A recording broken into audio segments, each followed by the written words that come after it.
नमस्कार, आपलं कोल्हापूर न्यूजमध्ये आपलं स्वागत।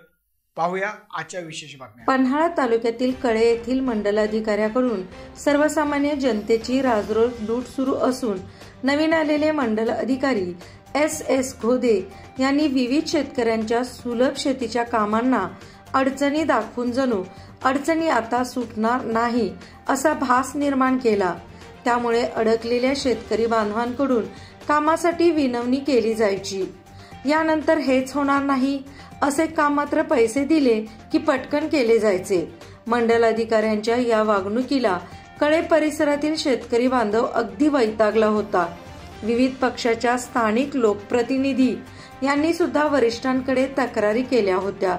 डायरी, फेरफार आदी शेतीच्या कामात पैशाशिवाय कामच होत नसल्याने या परिसरातील काही आर्थिक पिळवणूक झालेल्या शेतकरी बांधवांनी पालकमंत्री प्रकाश आंबेडकर यांच्याकडे थेट तक्रार केली होती।